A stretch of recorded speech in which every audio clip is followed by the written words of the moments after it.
मालपुर गांव में रामचंद्र नाम का एक व्यापारी रहता था। उसकी कपड़ों की दुकान थी और उसकी दुकान पर 3 नौकर थे। मोनू, तुम अपने घर गए थे ना? तुम्हारी बहन की शादी कैसी रही? बहुत अच्छे से हो गए मालिक। अगर आपने पैसों की मदद नहीं की होती तो पता नहीं क्या होता। ये तो सब ऊपर वाला करता है, मैं तो सिर्फ जरिया हूँ। रामचंद्र बहुत दयालु था और सबकी मदद किया करता था। मोनू भाई, सेठ जी कितने अच्छे हैं। मुझे भी माँ के इलाज के लिए कुछ पैसे चाहिए। मदद नहीं, बस एडवांस दिलवा दीजिए ना। अरे तुम खुद ही कह दो ना सेठ जी से, सेठ जी मना नहीं करेंगे। सबको इतनी आसानी से पैसे देते हैं? जरूर इस सेठ के पास बहुत ज्यादा पैसा है। अगर मैं कभी कुछ चुरा लूं तो इस सेठ को पता भी नहीं चलेगा और मैं माला माल हो जाऊंगा। एक दिन रामचंद्र जी को हाथ में चोट लग जाती है। उनका हाथ सूज जाता है तो वो अपनी हीरे की नई अंगूठी उतारकर दराज में रख देते हैं और भानु वो देख लेता है। अब तेरी किस्मत बदलने वाली है भानु बेटा। अगर ये हीरे की अंगूठी तेरे हाथ लग गई ना तो ये लहंगा चोली के चक्कर में नहीं पड़ना पड़ेगा। अपनी भी एक दुकान होगी, तू भी दिन भर सेठ की कुर्सी पर बैठा रहेगा। तेरे आगे पीछे नौकर चाकर घूमेंगे। सोचते सोचते भानु सपने देखने लगता है। उसे ये सब दिखाई देने लगता है। ओ भानु, क्या सोच रहा है? चल खाना खाने चलते हैं, सेठ जी भी आराम कर रहे हैं। तुम लोग जाओ यार, मेरा मन नहीं है। क्यों? तेरी तबीयत तो ठीक है ना? हाँ भाई, मेरी तबीयत एकदम दुरुस्त है, बस कुछ करने का मन नहीं है। चल ठीक है, हम खाना खा के आते हैं। जैसे ही लोग बाहर जाते हैं, भानु मौका देखकर अंगूठी निकाल लेता है।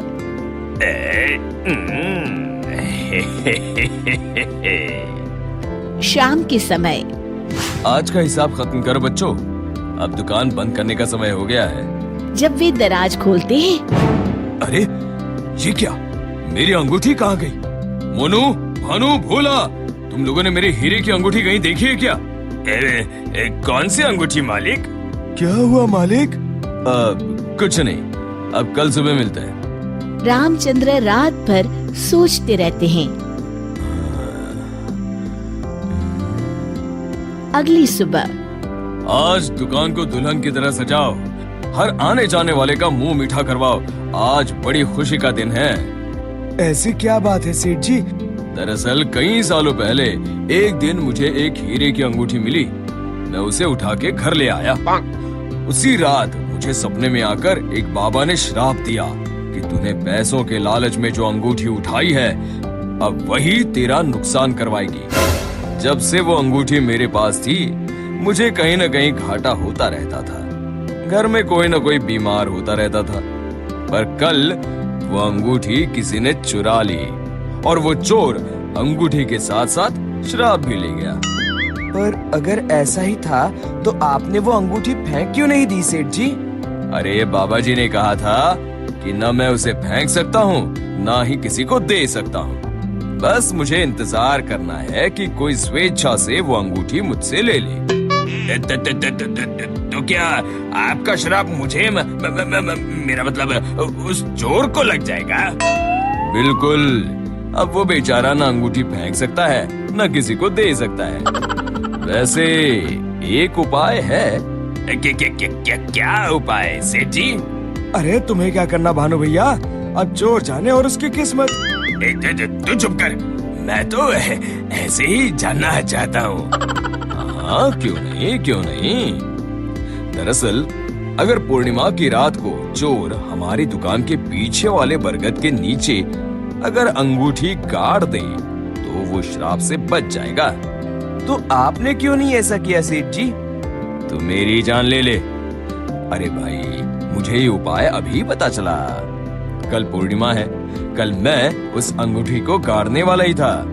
लो कर लो बात, अब तो चोर गया काम से। भानु पसीना पसीना हो जाता है। रामचंद्र अगली रात बरगद के पीछे छुपकर बैठ जाते हैं। तभी उन्हें एक परछाई आती हुई दिखती है। जैसे ही वो परछाई पेड़ के नजदीक आकर गड्ढा खोदने लगती है, रामचंद्र जी सामने आ जाते हैं।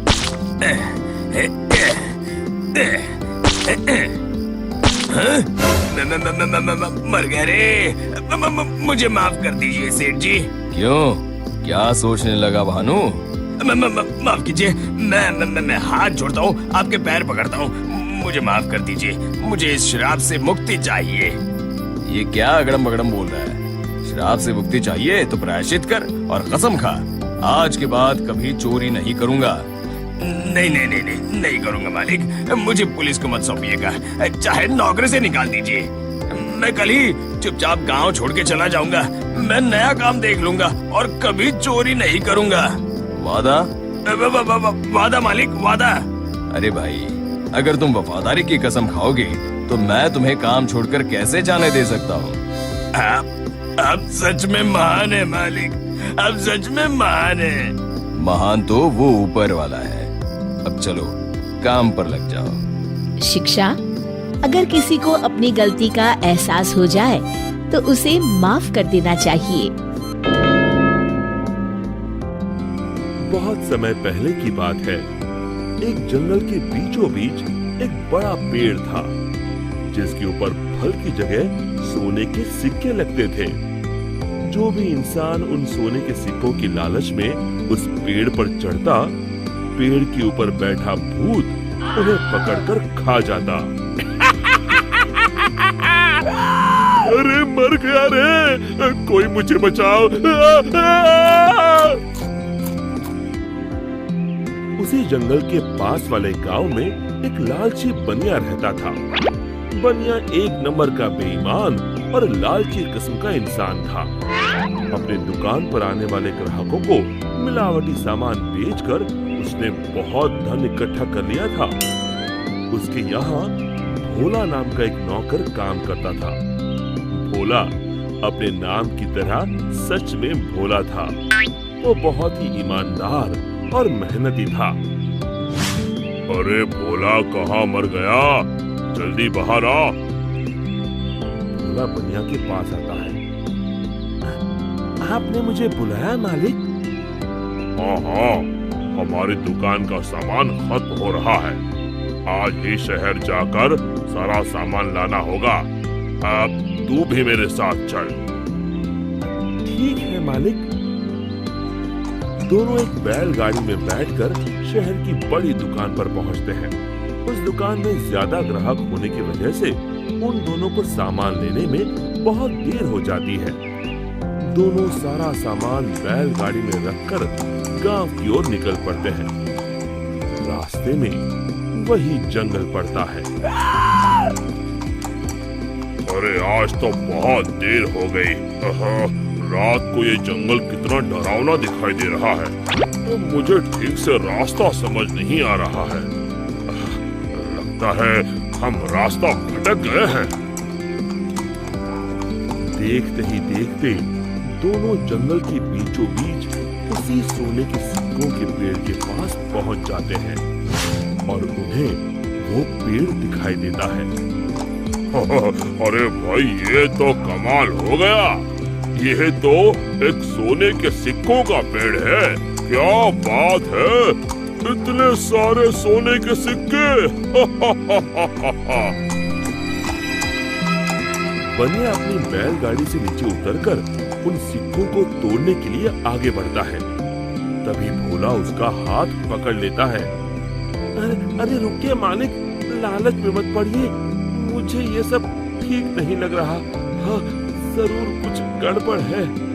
आप ही सोचिए, सोने के सिक्कों का पेड़, ये भला कैसे हो सकता है? अरे भोला, तू तो सच में भोला है। पेड़ पर लगे इतने सारे सोने के सिक्के तुझे दिखाई नहीं दे रहे? अरे भाई, मैं तो आंखों देखी पर विश्वास करता हूँ।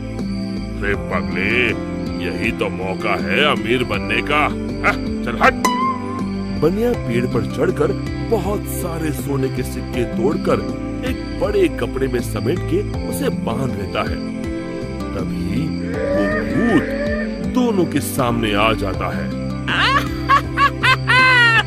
लालची इंसानों, आखिर तुम भी मेरे जाल में फंस गए। अब तुम दोनों मरने के लिए तैयार हो जाओ। और तभी बनिया देखता है कि सारे सोने के सिक्के सांप और बिच्छू में बदल जाते हैं। अरे ये क्या हो गया? सांप, बिच्छू, बचाओ! मैंने कहा था ना मालिक, लालच मत करिए। अरे अब इन सब बातों का क्या फायदा? अरे मर गए रे। अरे भाग भोला, अपनी जान बचा, भाग! और दोनों वहां से भाग खड़े होते हैं। भूत भी उनके पीछे भागता है। कहाँ तक भागोगे? आज तुम दोनों को कोई नहीं बचा सकता। तभी सामने उन दोनों को एक कुटिया दिखाई देती है। मालिक, वो देखिए, सामने एक कुटिया है। जल्दी से उसके अंदर चलिए। दोनों अपनी जान बचाने के लिए उस कुटिया के अंदर चले जाते हैं। कुटिया के अंदर एक साधु महाराज ध्यान मुद्रा में बैठे होते हैं। बनिया साधु महाराज के पैरों में गिर जाता है।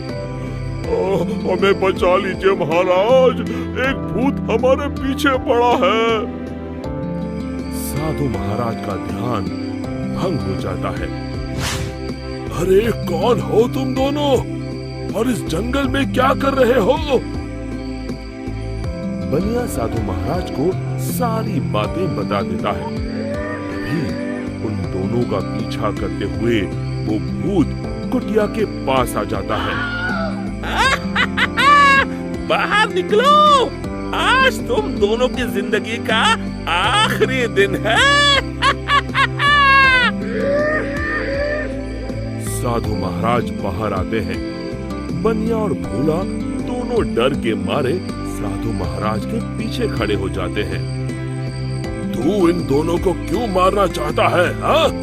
इन दोनों ने तेरा क्या बिगाड़ा है? जाने दो इन्हें। अरे साधु, मैं तो तुझे भी मार के खा जाऊंगा। तू अपने बारे में सोच। अरे मर गया रे, अब मुझे कौन बचाएगा? और तभी बनिया अपनी जान बचाने के लिए वहाँ से भागने लगता है। अरे रुको, कहाँ जा रहे हो? भूत बनिया को पकड़ लेता है। अब कहाँ जाओगे? साधु महाराज, जल्दी कुछ कीजिए। साधु महाराज एक पल के लिए अपनी आंखें बंद कर ध्यान लगाते हैं।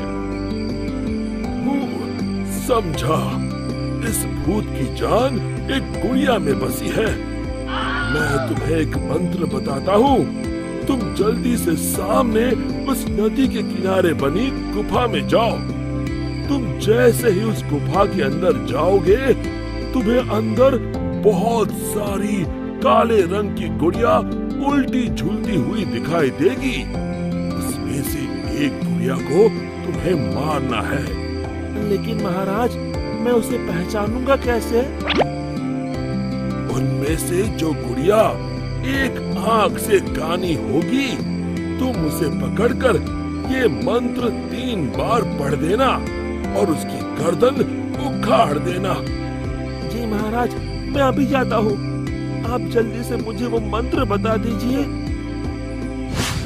साधु महाराज भोला को वो मंत्र बता देते हैं। भोला भागकर उस गुफा के अंदर चला जाता है। अंदर पहुंचते ही भोला को उल्टी झुकी हुई गुड़िया दिखाई देती है। अरे मर गया रे, यहाँ तो इतनी सारी गुड़िया हैं, लेकिन वो एक आंख वाली गुड़िया तो कहीं दिखाई नहीं दे रही। तभी भोला की नजर गुफा के कोने में लटक रही एक गुड़िया पर पड़ती है, जिसकी एक आंख नहीं होती। हाँ, मिल गई। लगता है यही वो गुड़िया है। भोला दौड़ कर जाता है और उस गुड़िया को पकड़ लेता है और फिर साधु महाराज का बताया हुआ मंत्र 3 बार पढ़कर उसकी गर्दन उखाड़ देता है और देखते ही देखते उस गुड़िया के साथ वहाँ मौजूद सभी गुड़िया जलने लगती हैं और दूसरी तरफ वो भूत भी जलने लगता है। ये मुझे क्या हो रहा है? नहीं! और भूत जलकर वहाँ से गायब हो जाता है। फिर भोला भागकर बनिया के पास जाता है। आप ठीक हैं मालिक? आज मेरे लालच ने तो मेरी जान ही ले ली थी। अब मैं कभी लालच नहीं करूँगा। और इसी तरह फिर एक बार बुराई पर अच्छाई की जीत हुई। शिक्षा, हमें लालच से कोसों दूर रहना चाहिए। दोस्तों, हमें उम्मीद है कि आपको हमारी ये कहानी पसंद आई होगी। कृपया हमारे चैनल को सब्सक्राइब करें और सभी अपडेट्स के लिए बेल आइकन जरूर दबाएं। और हाँ, वीडियो लाइक और शेयर करना मत भूलिएगा। Bye bye.